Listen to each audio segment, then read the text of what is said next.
Hey, good morning. Welcome back to another week, another episode of the Xerox Research podcast.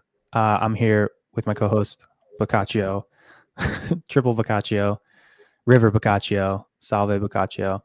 And we've also got Shonda Devins and Kunal Doshi from the research team. How's everybody doing today?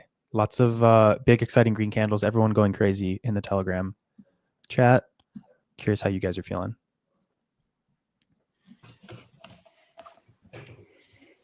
Go ahead. Hype. I mean, I feel like the answer is pretty obvious, right? It's a hype all-time high day. We've been getting them a lot, but yeah, doing good and expecting the uptrend to continue, especially on hype.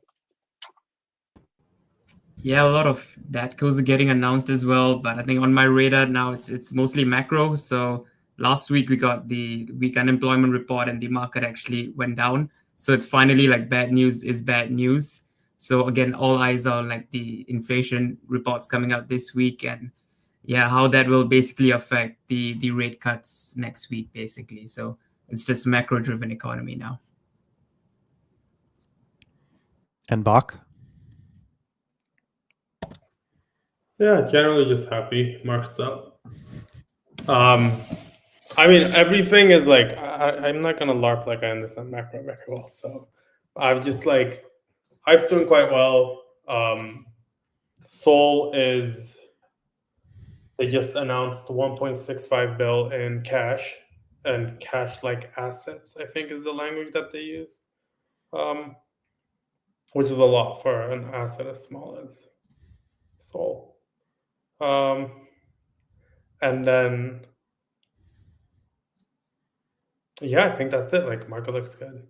Like, Pump's good. Pump's another one. It's going up. I feel like that's kind of like indicator of appetite into, or at least like general health of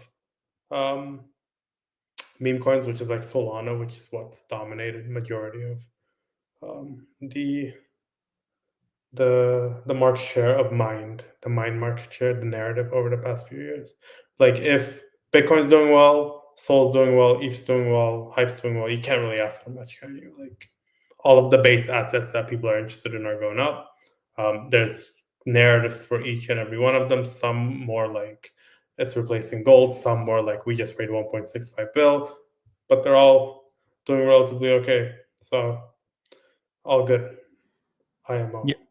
Yeah, I think that's a pretty good take. It seems like we're in the, we had the Bitcoin DATCOs only for a while. It was strategy leading everything. And then the ETH DATCOs came in and now a couple billion for some SOL DATCOs. So there's been like some mini liquidity cycles there, but yeah, a lot of green candles kind of across the board right now, which is interesting. Not quite a 2021 style alt season. That's definitely not the case, but the assets that are doing well are definitely outperforming. So there's things to be excited about there. Do you want to do a couple quick shout outs before we get into anything? As always, quick shout out to Katana, our sponsor for today's stream. Thank you guys. You'll hear more about them later. You don't have to show my face now, but we'll talk about more about Katana later. Some other things we have to talk about. DAS London. It's next month. Boccaccio himself will be there. Others. Shonda to come as well, right? Shonda Devins will be there. Potentially, we'll see. Potentially we'll see. But Shonda Devins will be there. I know Mark Arjun will be there. Several folks from the research team and across Blockworks, and of course, industry giants. So if you want to get your tickets to DAS London next month in October in London, you get £100 off. 0x100 is the code. Check out links in the descriptions or check out the DAS London website. And hopefully, Bach, we'll see you there. Outside of that, Blockworks, we're hiring data analysts. So we're hiring research data analysts right now. If you are into on-chain data, you love digging into and getting into the weeds with SQL and figuring things out, check the link in the show notes or on our website at blockworks.co to find the link to that. We need more data people. The heart of Blockworks is data. So if you're interested, you love all things on-chain data, give us a shout, reach out, and we'd love to hear from you. All right, let's get into it today. talked a little bit about hype. Jakob's excited about, or Shauna's excited about hype. Bach's excited about hype. Of course, we know he's been excited about hype for a long time. We're in sort of like the Xerox Research hype season, as he said, this weekend. Big news all over CT in the timeline is stablecoin proposals for Hyperliquid. I kind of want to let you run away with it, Shauna, but basically the gist of it from my POV, which I have basically zero info, is that you've got a lot of competing teams looking to kind of launch like the sort of like, chosen stablecoin for hype with different proposals, like as far as, offering rev share back to the token, doing other like incentives to kind of, get votes to their side or bring the community over to them. I don't know. Can you give us the what's what, like what's going on there, and where are you leaning? Do you think there's a particular proposal or proposals that are maybe taking the front run here? Yeah, I would love to. Do you maybe want to pull up the slides? I have Yes, some sir. visuals to talk about. I will bring those.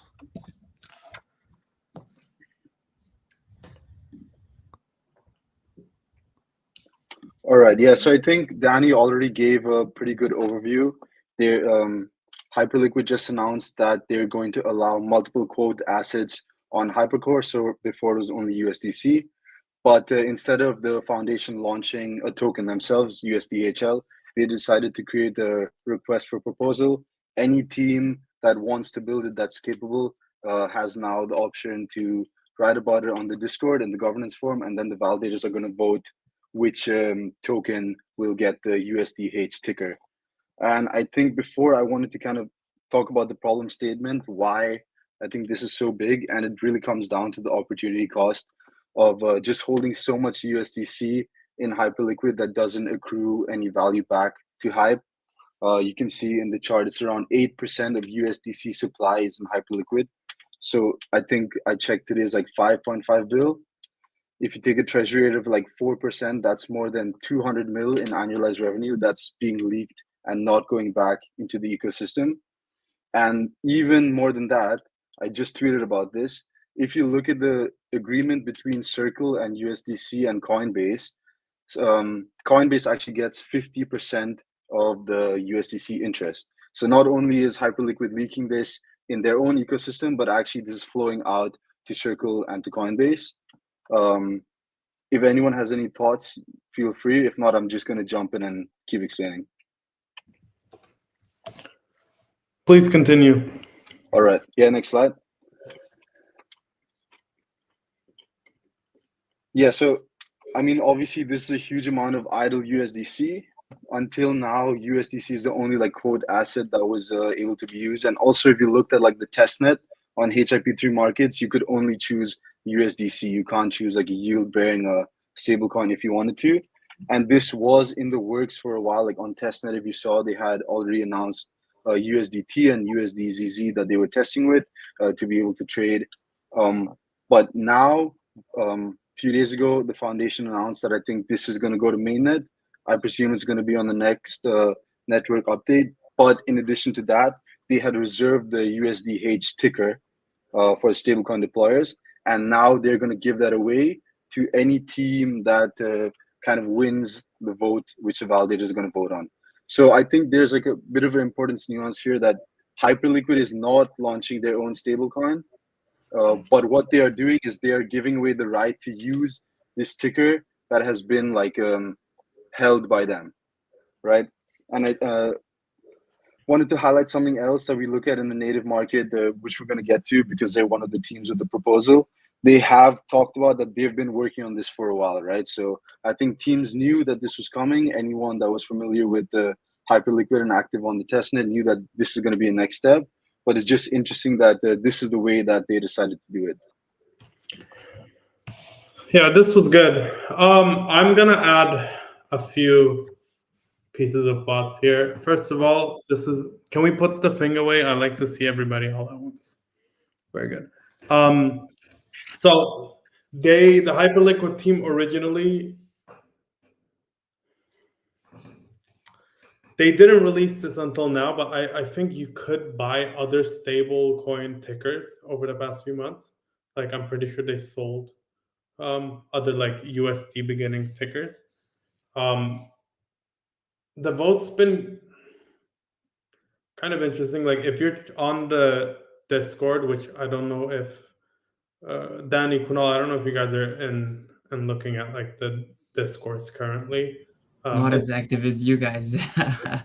It's like quite intense. I think they had a. I mean, the thing is that Max Fiegi is a friend of the pod. Like officially, he's a friend of the pod. I have him on. I like his thoughts. I like him as a person. I think he's very smart. I don't think that he like got inside information. I just think he kind of approached it a bit too quickly and was probably pre-prepared, and maybe saw something on the testnet or on the scanner that other people did not see. I like in terms of what I think about each of them, I think it's probably like Paxos versus native markets, right? There's no like in between. If you want like enterprise plus institutional and you want something that's very tried and tested, very risk averse, I feel like Paxos is probably not a bad shout. I know there's a few like regulatory issues on that side. Like they have some New York license that you can't issue through technically if it hasn't been like also if New York hasn't approved Hyperliquid as well. It's like the NYSDF or something. I'm not a lawyer, so like I encourage everybody to do their own research. But on the native market side, it's a lot more difficult to bootstrap a stablecoin from the very. Well, I guess both of them would have to, but I don't know. I like if I had a vote, I would probably vote native markets, just because I also don't know how important it is to have the USDH ticker. Like it's a good ticker, definitely, but you cannot have the ticker and still launch a stablecoin, right? Like it's not anointed. It's not like Hyperliquid's going to swap all of USDC into USDH the day that they bid the thing. It's just they're allowing you to buy this one ticker, which looks cool, I guess. But I feel like they almost made a bigger deal out of it than it should be. Yeah, I agree. Just to add, I think to your point, both the teams, Paxos and Native Market, have said they're going to continue building the product even if they don't win the auction, right? So you might have like a USDH whatever, but you're still able to compete, and there's nothing against your stablecoin. Yeah. One reason I kind of like native markets a bit more is because I feel like they will use all of the unique features that Hyperliquid has, like HIP-free, builder codes, like very ingrained into the ecosystem. I mean, Max did the round for every single one of these projects, right? So he knows everybody and he's like very active in the ecosystem. I don't know. Those are like my general thoughts. I don't know who people should vote for. It's actually quite tough. Like I love Max and I think he'll do a great job, but also I understand voting for Paxos to an extent.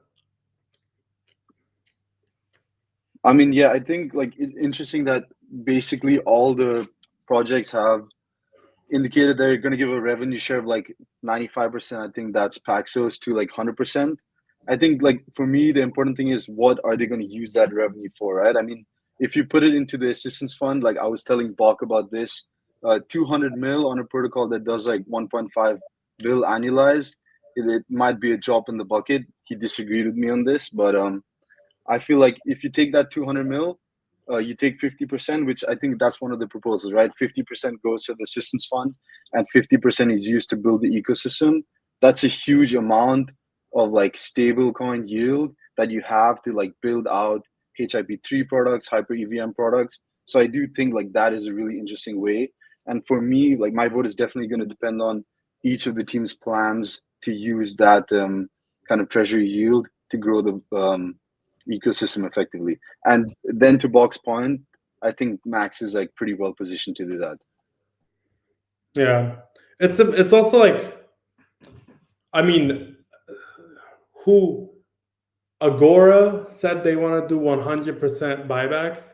That to me doesn't seem very smart as well. Like who would do 100% buybacks. Like you're either going to make a lot of money on mints and redemptions, like fees on mints and redemptions, or you're never going to be incentivized to like actually further build out the project, right? Because you're not making any money off of it, or like, and you don't have any. I don't think they're going to launch equity for it. It would just be like, or like a token for it. It would just be like a weird thing, right? To launch, to just give all revenues to this one thing. It seems like, I mean, given how all these proposals look, it seems like a lot of this is like a brand equity play where you get your name. You know, if you become anointed by Hyperliquid, then you get your name in front of people, and maybe by proxy, then you know, the community loves your brand as well. It's probably asking for a lot and probably wouldn't really materialize into anything else realistically, but it, like, I mean, from the details, just reading the details that Shonda has here, it's like Frax offered 100% basically back to the community. Agora offering 100% revenue share. I mean, Paxos 95%. Seems like they're, I mean, once you have one crazy proposal like that, then everyone else is kind of forced to do that. And so then it just basically, I think, sort of devolves into this like marketing brand equity play in large part. I mean, they also did that after one of the other ones did 95% buybacks. I think the only one that's not doing buybacks is Native Markets. I think they're only doing 50% buybacks based on their like Substack. It says 50% to assistance fund and then 50% for partnerships. Yeah, which to me seems a bit more logical, right? Like, especially if you're a new stable. Like, people think that, like I said, people think that they're going to swap USDC into USDH day one, and it's not going to happen. Like, they're going to need to go in there and do a lot of work. Another reason why I don't know if Paxos is up for it. Although you never know with these guys, right? Like, they could hire an entire team and then, like, really push for it. And also, they bought somebody out, right, Shonda? Yeah, they bought the team behind looping, like Looped Hype. And that became Paxos Labs, which is going to focus on building out the stablecoin and some other products. Yeah, it's a tough one. This is like probably the funniest thing on. That's also like the most intense and funniest thing. Governance is just so funny. Like, it's always so funny because people are just commenting under it, and it's like I'm very invested in it, and I don't get the vote. Something that I think is funny is, and you talked about it earlier, Shonda. You brought up the Circle stablecoin revenue, but it's like, I don't know that there's even an incentive for Circle here if their proposal would require them to give up, you know, if they'd have to give 100% of the interest revenue back to like hype buybacks of the community, then it's kind of a null point anyway. Yeah. I did see that Jeremy Allaire he commented by tweeting and basically saying like, don't believe the hype, USDC will be a part of Hyperliquid. And then it's just an old blog post saying that they're going to integrate, you know, CCTP for native USDC to Hyperliquid and HyperEVM. So they're not like fading the ecosystem in that respect, but the commentary around like them missing out on some like yield here feels like just nonsense slop. Yeah. I mean, would you rather earn 2% on, what is it, 5 billion, or like, yeah, so it doesn't matter to them. Another thing there is that this is like, I don't know, would you take the opposite of USDC if you could in any scenario? Like, there's some companies that would take the opposite of in any scenario. Is Circle one of those for you? Like, would you always take Tether over Circle? Oh, that's what you mean. I feel like they're pretty interchangeable, if I'm being honest. Yeah. Not size-wise, though. Like, What if you were to buy the equity in one of them. Oh, well, I would take Tether, but if you meant using the coin like on chain, then I think they are pretty interchangeable. I expect more teams will come in now. Like M0, I think will probably come in this before the. Are you guys familiar with M0? Yeah, I think they'll come in. It feels like a perfect natural fit for them. Sean, to say what you want to say. No, I was going to say I agree with Danny. Like, these stablecoins are becoming pretty interchangeable, right? If they're all compliant, if they're all backed by T-bills, And you see that like none of these stablecoins really have any bargaining power, right? I mean, like 100% revenue is basically the requirement to even sit on the table and like take part in the discussions of like just getting a ticker on Hyperliquid, right?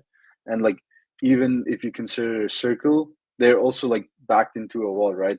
100% of USDC on Coinbase, that interest goes to Coinbase. 50% of that is then split with the Coinbase again, right? So Circle already has like really thin margins. What can they do here? Yeah, So, but sorry, finish up, Shanda. Are you done? no, I'm done. Yeah. The thing is that everything is interchangeable, but it's also becoming not interchangeable as well, because if everything is Genius compliant and if everything is perfectly licensed, you actually need to look at the back end, right?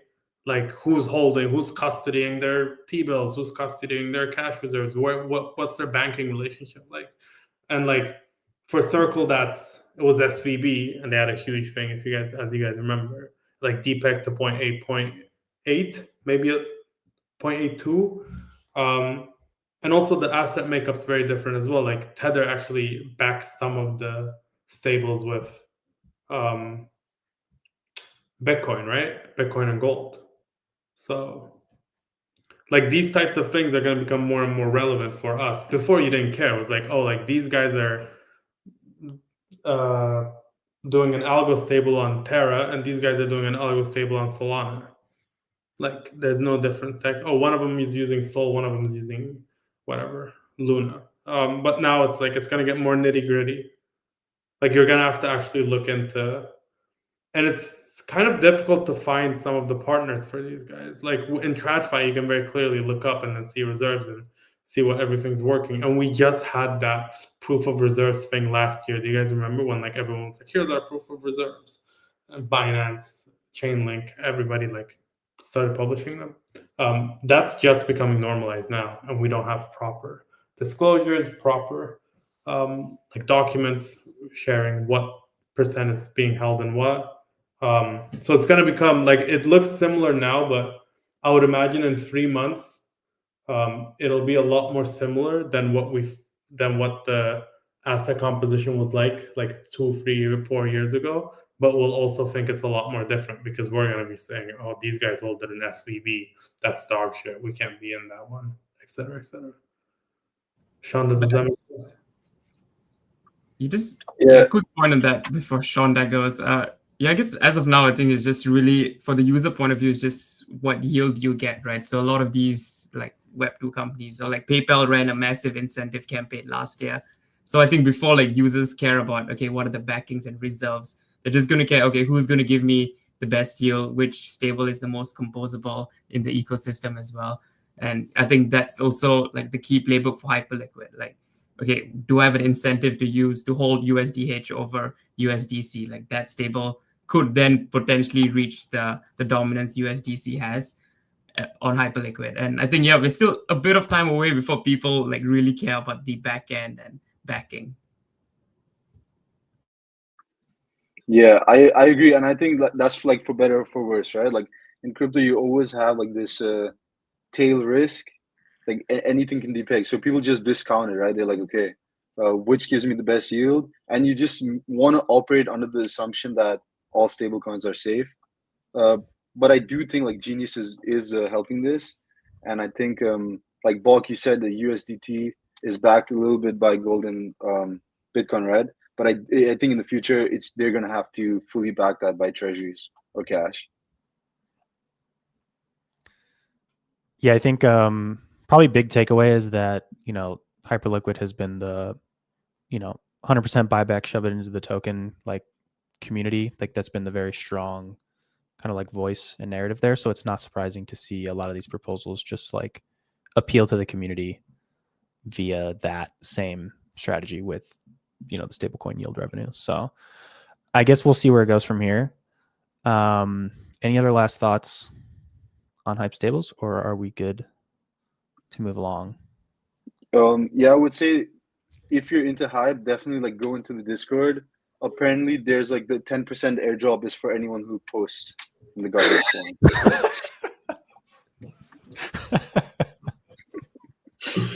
If they do a Discord airdrop for Hype in 2025, man, They're going to be printing some new Discord millionaires. That would be absolutely wild.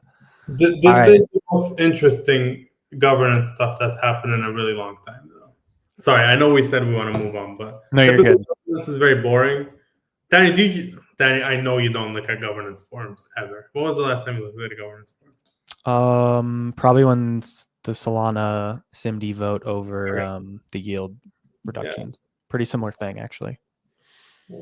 That makes sense. That was also very controversial. It's fun. Like before, I feel like last cycle I was looking at a lot more of them, but they used to be more. They used to be more meaningful of a thing, I guess. I think more more decisions and conversations happen like not on the forums anymore. Whereas in the past, like last cycle, I think there was like a very governance forward part of the of CT or part of like crypto that really wanted that to be a thing. But I think the outcome there is kind of inevitable. Like people just don't. The average person is not going to spend all their time in the governance forums. That's just the reality of what it is. So thankfully. Yeah, thankfully. Although they will still spend all their time online, but either way.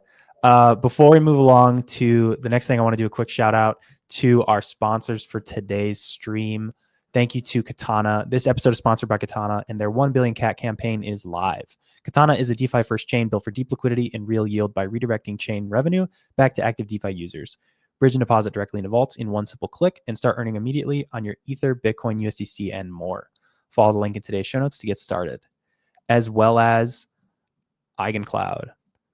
Thank you to EigenCloud. Is your treasury losing value to inflation? Learn how to make digital assets like ETH and SOL productive with uncorrelated protocol-driven staking rewards. For CFOs, DATs, and corporate treasurers, the path to integrating liquid staking and restaking should be risk managed and aligned with long-term strategic goals. The Productive Treasury Report from Liquid Collective and EigenCloud outlines practical adoption and a forward-looking vision for the role of the modern treasury as a strategic enabler of new technology. Read the Productive Treasury Report today by following the link in today's show notes. Let's get back to it.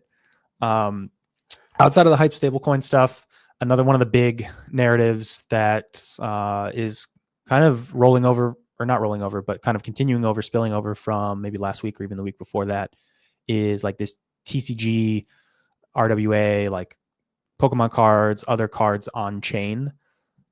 We've seen like a lot of platforms. I feel like this is something we've been talking about, Bach, where a couple months ago, I started seeing these like ripping packs for Pokemon cards like on chain start popping up, and then there were like 3 of them, and then there were 10 of them, and now there's like 20 of them, and then then the cards, the collector crypt guys did an ICO, and the coin is at 500 million FTV or wherever it's at now, after a massive run up. So there's kind of been this little narrative brewing, and up until recently there haven't really been any tokens to like take a bet there on, at least not liquid. Cards is kind of that first big one, I would say. But I guess, go ahead, Bach. They had Courtyard for a while. Do you remember Courtyard on Polygon? It's another one of those that just fumbled it. V2 is always better than V1, as I like to say. Did they have a coin though? I don't think so. No, I think that was kind of the big, like at least from my, well, maybe they do have a coin. Who knows? Oh no, they have an NFT. They have an NFT, so that's different. Yeah, no, they don't have coins, but like, I mean, even the traction till now, it's still pretty impressive. Like, I mean, they're doing much more volumes and revenue than any of these competitors in Solana. So I wouldn't be surprised if they run some points campaign and decide that, hey, now is the time to. Yeah, it would be smart. You wanna hop in right when the plate is hot, like with IPOs, like all the companies coming to the forefront now that there's liquidity that's aping in. Yeah. Were you gonna say something, Bach, or no? I was gonna ask Sean that question. Sean, that you're a Zoomer. I think as Zoomers you can get. Is this something you guys do? You like open packs cards? Or were you or people very into Labubus? No, but I guess it's a different crowd. I'm more into like FIFA packs, if that counts. Okay. If they tokenize some FIFA points, I would definitely trade that. But so like gaming, you'll do like gaming loot boxes. Yeah. I mean, FIFA is also like super addictive, right? And you have to reset it every year. I was talking about this in 2023 for a gaming report, and like how they need to start implementing these types of things. I think I was writing about Parallel back then because they had the trading card game, obviously. Not as relevant. RIP. One of my bags, longtime bags, was a big fan of them. But yeah, like FIFA would be a huge one, right? Like, can you resell on FIFA? Yeah. So the thing is, like, FIFA used to have like a really good market system. That's actually where I started trading. I was like trading FIFA points, like selling my friends' players for like football shoes. But now they're like trying to control the market so much with the price ranges. It really takes the fun away. But to the point, if you could like tokenize packs and like trade those players, it would add such an amazing element. But then again, I mean, we're traders, right? So maybe like we're the 1% of people who find that interesting, and the other people just want to play FIFA. No, but like foot trading has always been a thing, right? Like people, you would transfer accounts, you can sell your, are they called coins, foot coins? I can't remember the name now. But you can like sell your coins by transferring them. And that's what you mean by the transfer value things, right? Because I could list like a bronze and you could buy it for 10K. But I assume they don't let you do that anymore. Yeah, exactly. Before you like list a bronze player for like 10 mil, the person would buy it. That's how you get the coins. But now they have like price ranges, where they're basically like manipulating the market for their own sake. I imagine Pokemon probably also starts getting upset about this stuff, right? Like they don't really seem to me like a super IP kill company. I don't think they care, or like I don't know that they can like push back against secondary sales of the cards. But maybe when it comes to like creating, these different marketplaces, I think Counter-Strike is another big one, right? They have a massive like skins marketplace, and that's like there are all these like third-party websites where you can like transfer your skins like out of your account into like a website to then trade.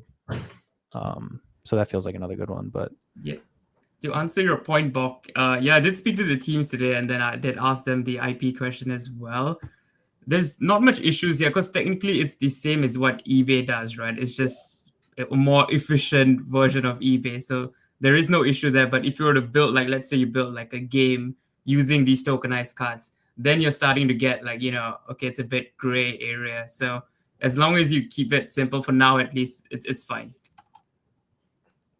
Yeah. I think this is a pretty good, like, a lot of the things that ETH people were talking about, or like I guess DeFi people were talking about 2 years ago, ended up being true. Like stablecoins are really a great way to transfer value from like cross borders. It's a great way to hold assets. So it's like the rest of crypto, and you can borrow, lend, etc. It works. I wonder if like the NFT promise is going to be fulfilled by these trading card games or whatever, like these gambling things, because it's a very intrinsic human desire to collect. Right, like we were talking to Ryan Connor about this, who my goat bought Charizard cards somehow. Like he did something for Charizard cards, right? Nostalgia. I think he's like whatever. I don't think he bought it online, to be fair, like an NFT. But like people want to buy this kind of stuff and they want to gamble. You can see like Labubu went crazy. I think Target. I wrote about this, but like Target made upwards of 600. No, Pop Mart made upwards of 700 mil in the first half of 2025 on Labubus. So like there's a lot of money floating around. I mean, Beanie Babies were a whole thing back in the day, although they don't have like lottery aspects. So I imagine like this is actually quite an efficient way of doing it, unironically.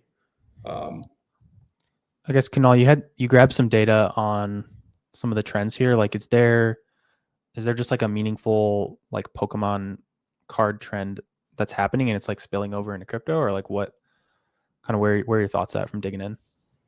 Yeah, like I mean, happy to share. Like a lot of charts are going around on the performance of the asset class itself, and like year to date, like the Pokemon card index is up like over 60%. So it's pretty much outperformed like all of the other asset classes. And interestingly, it's not just Pokemon cards, right? Like if you look at the other sports cards, they also have done pretty well. So it's a phenomenon across the TCG space. And there are a couple of reasons for it. Like a lot of it is like, I mean, we grew up here collecting these cards, and back then we didn't have a lot of money. So we could only buy a few. But, as our incomes increased, we we were able to buy these cards, and that's how like they started becoming popular. And then COVID happened, you got that whole Steamy coming in, and then you had the whole phenomenon like with the social aspect of opening these cards like live created, like it was much more entertaining. And you also had a lot of celebrities like shilling these cards. A funny one was, so basically the Pope signed the Pokemon Populio card, and that also grew pretty famous. So you have like this kind of moments that encourage people to collect the cards and really hold it for speculative value. And it's not just like, if you would think that a lot of this is happening on like on chain, and like, or like in real life no one's really trading this, but that's not true. Like so I did some digging up on data. So if you like physically buy this, you can do it through like Walmart or Target, and this year Target expects to like do 1 billion in trading cards for revenue. Walmart had a 200% spike in demand driven by these trading cards. And like even on eBay, so eBay actually posted its best quarterly revenue recently, and that was solely because of Pokemon card sales, which had like triple-digit growth in like consecutive quarters. So you're seeing this like phenomenon of collecting and like speculating on the value of cards happening off chain itself. But there are a lot of inefficiencies, right? Like if you buy from Walmart, let's say I get a card, but I don't want it. Like to resell it back, it's a pretty tedious process. So that's not efficient. And on eBay, the fees are very high. A lot has been talked about this, but yeah. So these platforms like Collector Crypt, Fidgetals, they solve like key pain points, and that's why you're seeing such a lot of speculation happen around it. And I mean, currently, like Collector Crypt is the only like liquid way to get exposure to this market, which is why the token price has done so well.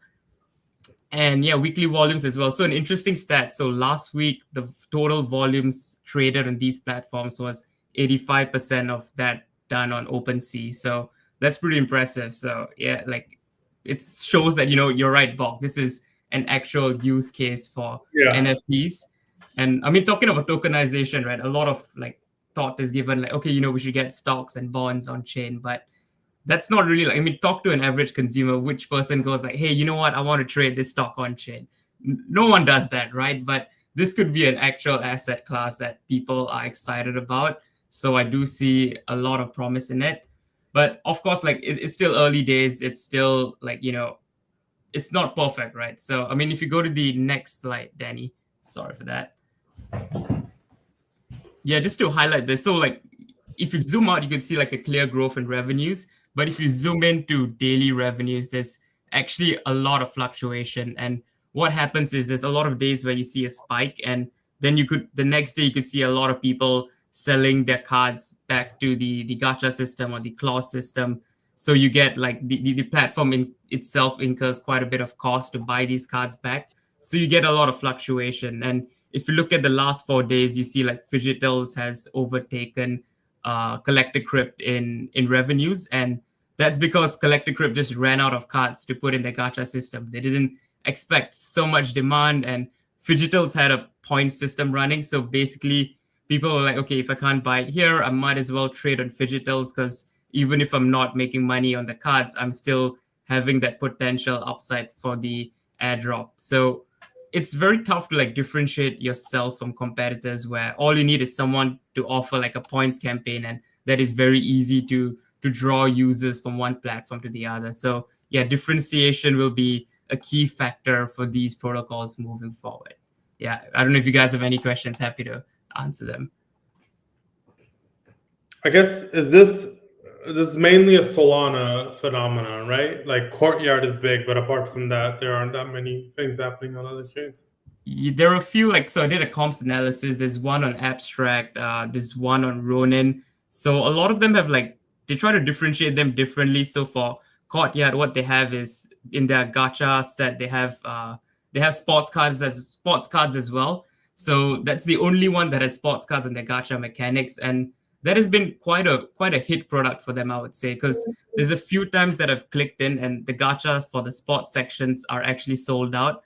So it shows that people are actually going in to get that. And so I'm sure the competitors will look to onboard sports cards as well. But that's the thing, it's not easy, right? So these platforms have to actually physically source these cards from either collectors or eBay or like a few institutions who professionally do this, and it takes time to build those relationships. So if you're trying to go into a new vertical, again, you have to establish the specific relationships there. So at least that gives Kotya the edge in the short term for the sports cards aspect. And I think moving forward, the platform that really wins will be the one that can source the largest number of cards at the highest rarity possible and at the cheapest cost possible, because that lets you stock the gacha machine and keep the fuel going. Because the moment your competitors die down, then you basically vamp away all the volumes. And yeah, that's the edge. And you can, in the long run, for these platforms to really be sustainable, you got to build utility around these cards, right? Because currently the margins are very thin. So let's say, like, even for the revenue itself, it's currently like a 20% net revenue margin.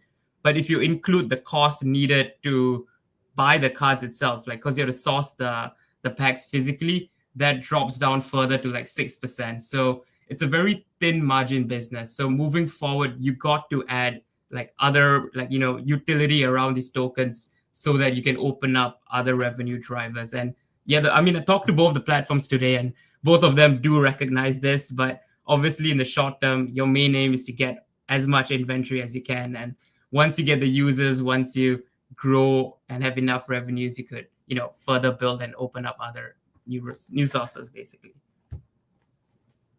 What fees do they charge? Sorry, Danny. You're good.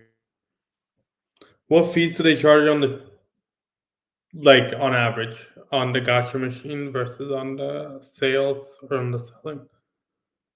Yeah, so the marketplace is like a 4% fee for a collector crypt, but most of the volumes actually are coming from the gacha machine, like you mentioned. So the edge there is, so for collector crypt, they're able to source a lot of these cards at like 80 to 85% of their market value. So they're entering itself at a discount, basically. And how they can source it is, so if you buy in bulk, or if you have like proper sniping tools in place, or you can, like, a lot of collectors, like, instead of paying 13 to 14% fees to eBay, having to handle all the shipping, I might as well sell it to someone who's giving me like around the same rates, and it's, handling the whole process for me. So that's how they can source these cards at a cheaper price, and then Collector Crypt can then list it. And the how it works is, so it's like, when people spend on the gacha, let's say I spend $50 in the gacha, and I get a card, I don't like it, it's a $50 worth of card, I sell it back for $45. So how the company earns it's that $5 margin, right, basically. Yeah. So the ideal case for the company would be, I hold on to that $50 card, because in that case they earn $50 minus $35 the cost of acquisition. In that case, they're getting $15. So yeah, that's the ideal case of the higher margin scenario. Very cool. I guess you get a ton of money if you can cycle the same card through a bunch of times, right? If you're buying it back. That's true. Right. But so I like, guess, yeah, the ideal, I would have to imagine the ideal would be you pull like the rarest card, but then like as the business, you already paid for the value of that card, whatever it was. So then if the consumer is then going to like sell it back to you for a 5% discount, and then if 10 other people open it, like, you just get to clip, X% value of that card every single time, assuming they're just going to sell it back into the platform. Yeah. That's if true. the odds on the gacha play out, right? Because you're rolling however many times to hit that rare card. Yes. So like, it's also a tricky dynamic there, where let's say I'm getting a rare card, like it's really valuable. The chances of me keeping it are also slightly high. Like, less people would recycle it back, and it's a higher route of me recycling like a weaker card in. So what could happen eventually? The quantity of weaker cards gets higher, which kind of skews your return on the gacha downwards, which means less people roll. So it's like a multiple factors that kind of influence it. That's interesting. I guess the biggest thing to me that I'm thinking of is like, these are just more efficient, like, card shops. Like, that used to be such a big thing, in the early 2000s, to have like an actual physical card store to go into. But I mean, your operating margins are reduced, and also you're like, your customer like potential TAM is much larger if you're just an online, slot machine and like ordering business. You can sell to people all over the world versus like a local place in some small town, which feels pretty meaningful. And obviously the Gamba aspect is it's a pretty big unlock as well, I think. Not that card packs weren't already Gamba mechanisms, right? You're already, buying packs like direct from the company, and they're, you're rolling what cards you get out of the pack, but this is like built on top of that. I mean, the one part of it that you couldn't gamble, which was like you selling it back and then getting your money back and then doing another pack. Instead, you like insta sell it back and then put it in the machine, the slot machine. Can you open packs on the thing? No. Yes. Wait, what do you mean? Like open? Like, yeah, some of them you can open packs. Like stream it? Like how? Yeah. What do you mean? Yeah, can you like stream it? Because I feel like that's one of those things that older people don't understand. Like my father will see my like brother watching a video game or something. It's like, why are you watching a video game? You should just be like playing it. Or like, why would you like watch somebody open a sneaker? Like sneaker openings were a big thing for some time. I'm sure they still are, like opening up like a Pokemon card or something. Can you live stream on it, or is that irrelevant? And I think it might be different to what you're asking, but I know like rip.fun is the one where they take a picture of every card and then they like put them in the packs so that when you open the thing on the website, it's like, okay, you got this card and you see like the real physical thing, but obviously that takes some time to do. So I think they kind of have like they're limited in how many of those they can have available. And you got to trust. Yeah. And you're trusting them to do it. Yeah. You can also just create an online version of it, right? Where it's like, it like sends you the cards and does like a virtual opening for you. That's kind of like what the classic NBA Top Shot was from last cycle. Was you open packs and they like did the animation of like, hey, you got these 10 cards or whatever. I guess the other thing is like, I don't know how much of this is like a cyclical trend, because I feel like one of the things we commented on was you see like bigger, like when Pokemon last time, it became a bit of a phenomena, and then like big streamers, kind of like Baka's mentioning, where they buy the really expensive, like the old first edition like Pokemon base set, which are like tens of thousands of dollars to buy a box of those or whatever, and then they open it live on stream for like 100,000 viewers, and like it's crazy, it's a crazy event, and then maybe that compels more people to then like go out and look at cards and buy some, but at some point, like there's not going to be more people to clip 50K into a sealed box of cards, and so like some of that hype kind of dies. But I do like your point that I mean there's a ton of card like brands to expand into, so if the Pokemon hype dies, they can kind of expand into Yu-Gi-Oh and Magic the Gathering and Labubu's and everything else. Do you guys know what these are? They're called Sony Angels. No, I've never seen this. They were like Labubu. They weren't as popular as Labubu's, but they were somewhat popular. But it's just like another collectible, right? So I feel like it's the same as like perps, where it's like there's BTC ETH, which you always want to trade, like, and those always have the highest volumes. But there's also like flavors of the month. So if you're operating one of these exchanges, you just want to list the flavor of the month or the flavor of the quarter. I don't know the cyclicality of the new assets here, but and then you can probably make, and I assume there's like a baseline interest in Pokemon. Baseball cards are apparently an American thing. I'm not sure, et cetera, et cetera. And then like you just supplement that with new flavor of the month, Sony Angels, Labubus, et cetera, et cetera.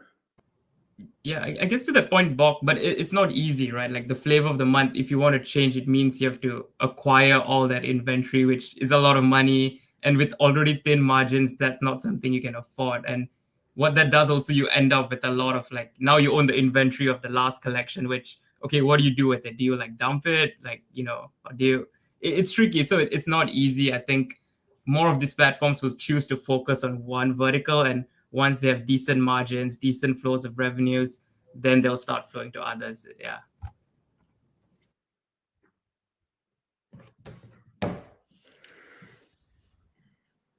Jakob, any final thoughts?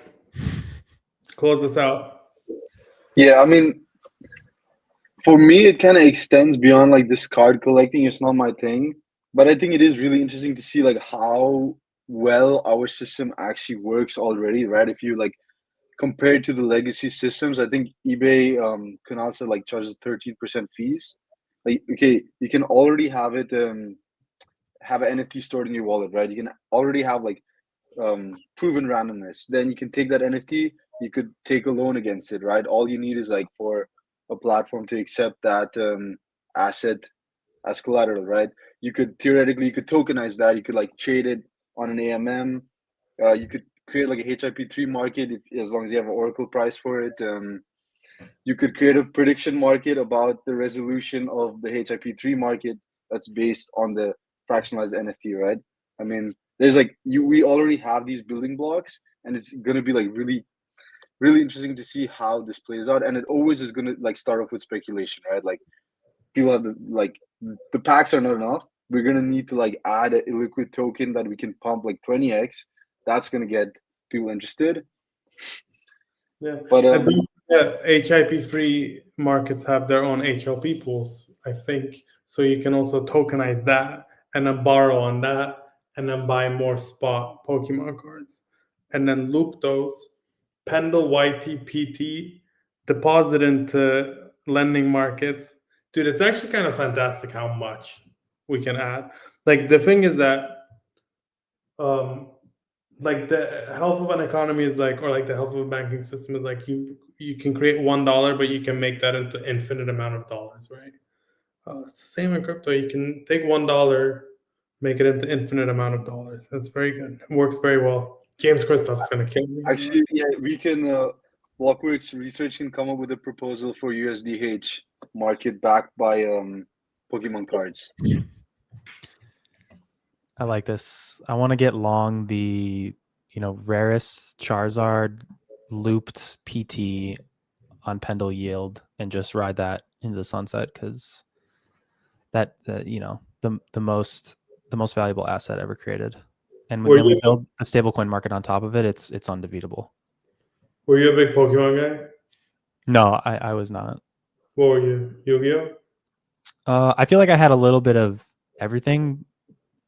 Like as a kid, like kind of followed the trends, but was never like super into any of them in particular. Probably Yu-Gi-Oh a little more than Pokemon though, but they were all like phases. You know what I mean?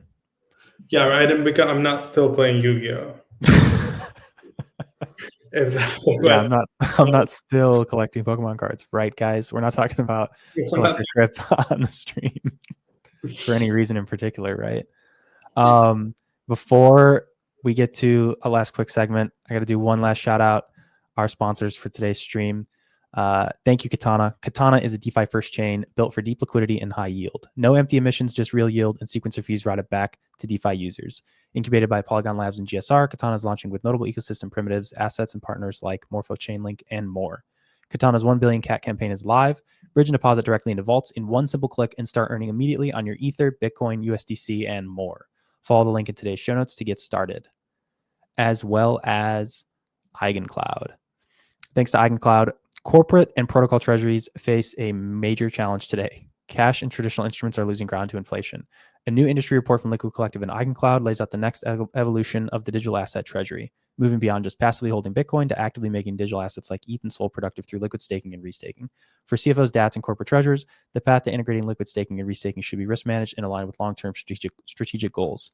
The Productive Treasury Report outlines practical adoption and a forward-looking vision for the role of the modern treasury as a strategic enabler of new technology. Read the Productive Treasury Report today by following the link in today's show notes. I want to say thanks to EigenCloud actually for setting me up to talk about treasury codes.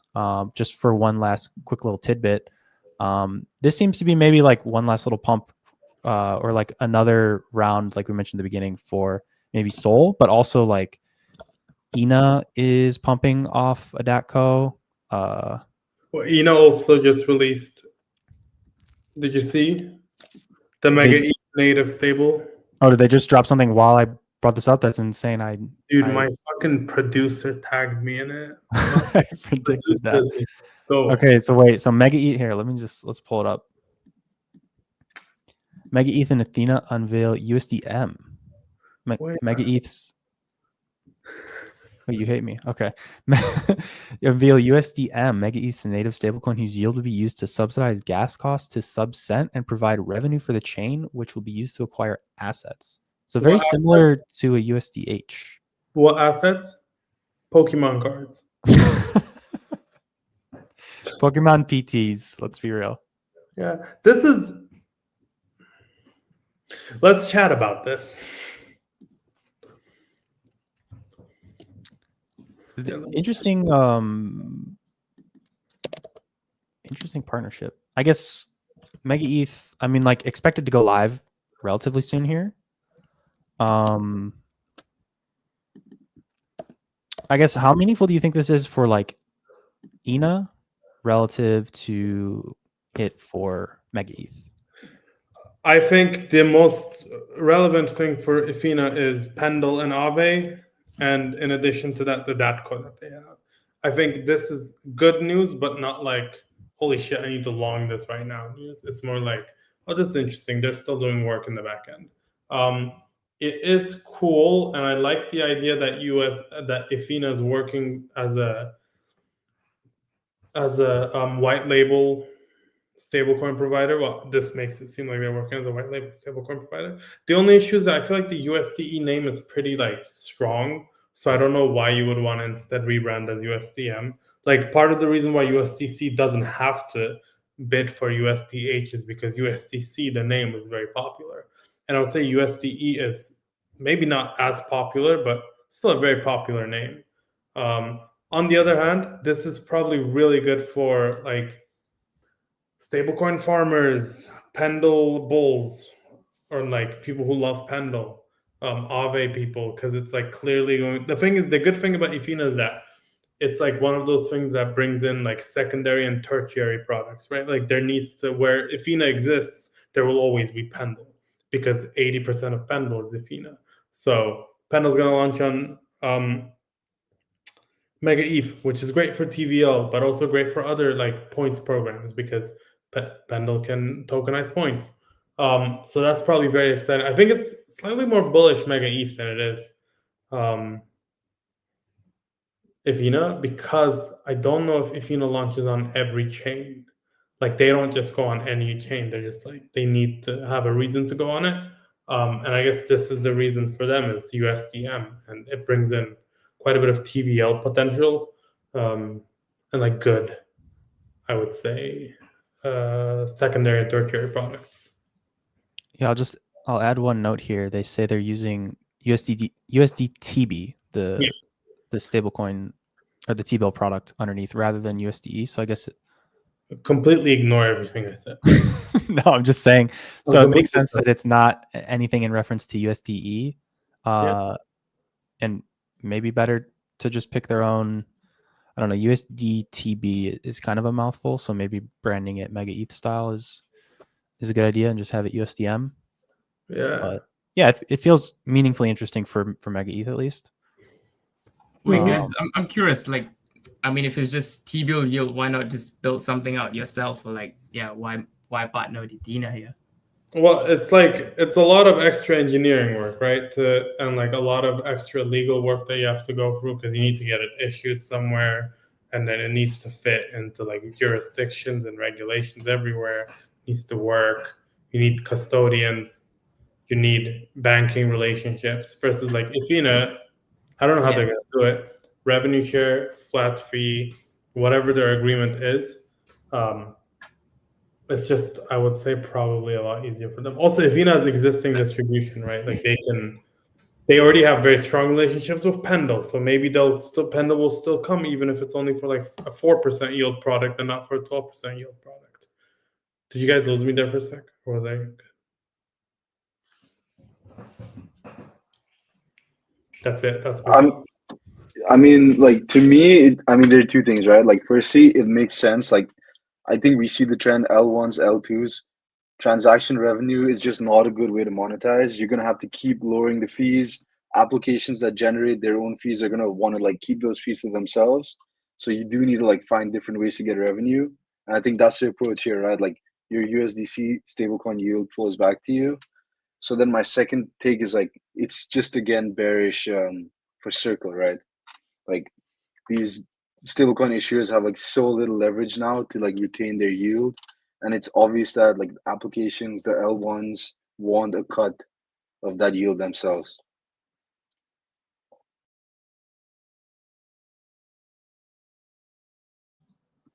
One additional thing I wanted to say is it's pretty cool that they're going to subsidize gas costs with this. I feel like it's kind of an unexplored, or I guess underexplored thing. Is like, I don't know if they're using this. I don't know if it's live on MegaETH. Like the Paymaster thing. I think it came with 4337. 4337. ZK Sync has it and did their airdrop with using it by like sponsoring gas costs. I assume they're gonna do something similar. It's interesting. You want as low fees as possible, and if you can cover that with the thing is, I don't know if like, would you prefer getting extra yield or would you prefer having to pay no transactions? I guess it depends from sort of like a capabilities perspective. Like if this means you can, if transactions are free and then you can kind of take that out of the like TX building and like maybe like complex transaction execution capabilities, maybe that lets you do like more interesting things. But on the flip side, like if the like it's MegaETH and they're running a really big fat beefy fast sequencers and with the expectation of low fees in the first place, like if they were already going to be sub-cent, I don't know how much that really matters to the end user if it was if they were basically already free to begin with. But probably the more meaningful thing is that if they'll use some of that revenue to further promote other things within the ecosystem, similar to like some of the proposals for on the Hyperliquid side. But I don't know, that's a toss up. Like for incentivizing early users, like maybe you do want that yield to be given back but then again, like we see so many cases where mercenary capital hops onto an ecosystem and they juice that for a while and then they give up when the next best thing comes along. So maybe it's not even worth doing that anymore. Hard to say. I'm wondering if this means Ethena is going to make their own proposal for USDH. Because I mean, the product seems pretty similar, right? Like USDM, 100% fees back to the ecosystem. Maybe they had to make this announcement. They had to like release it early so they could make their proposal. Potentially. I guess the upside for them, like as a smaller, and maybe that is one of the hidden upsides for some of these smaller stablecoin teams in these proposals, is just like expanding the overall liquidity base and like market for their stablecoin. Like Circle doesn't, it's not going to be that impactful given their size already, but USDTB, like if you wanted to meaningfully grow that, sure, give away the yield to these communities, but like build out the overall liquidity and the amount of players that are transacting in it could be meaningful to just grow its size if you want it to like eventually be this institutionally adopted, stablecoin currency.